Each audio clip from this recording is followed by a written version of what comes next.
Айы дайымдын кызы бул жылы 6 жашка толду. Мындан улам каарманыбыз кызын өзү жашаган аймактагы мектепке түндүк тиркемеси аркылуу каттаган. 6 жашка толду. Быйылкы жылы мектепке каттадык. Өзүбүздүн жашаган аймактагы мектептерге каттадык. Биз түндүк аркылуу каттагандыктан бизге жеңил болду. Билим берүү министрлигинин маалыматына ылайык, мектепке электрондук каттоо 7 жылдан бери жүргүзүлүп келет. Быйыл 1-класстарга гана кабыл алуу жүрүүдө, ошондой эле бул жылы айрым жеңилдетүүлөр алынып салынган. Быйылкы 26-27 окуу жылына карата 1-апрелден баштап каттоо башталды. Бул биринчи этабы. Ошол ата-эненин учету кайсыл жерде болсо, ошол территориядагы мектепке гана баласын каттай алат да. Быйылкы окуу жылда каттоодо өзгөчөлүк бул ошол каттоодо жеңилдиктин түрлөрүнүн бардыгы алынып салынды. Бул деген ошол бардык бала бирдей мүмкүнчүлүккө ээ болуш керек деген мааниде быйылкы жылы эч кимге жеңилдик берилбейт.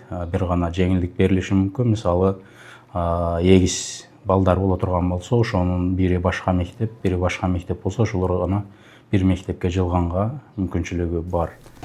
Биринчи этапта ата-энелер туруктуу жашаган жери боюнча балдарын каттай алат. Системада жашаган жерине жараша бир мектеп көрсөтүлөт.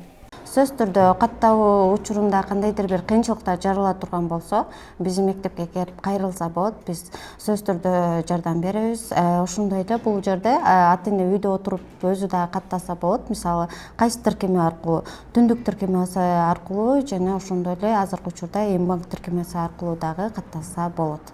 Ошондой эле ал жактан да кыйынчылыктар жарыла турган болсо, биз мектепке келип жардам сураса, сөз түрдө каттаганга жардам беребиз. Эгерде биз да бул маселе боюнча чече албай турган болсок, жакынкы соңго катталуусун сунуштап ал жака жөнөтөбүз.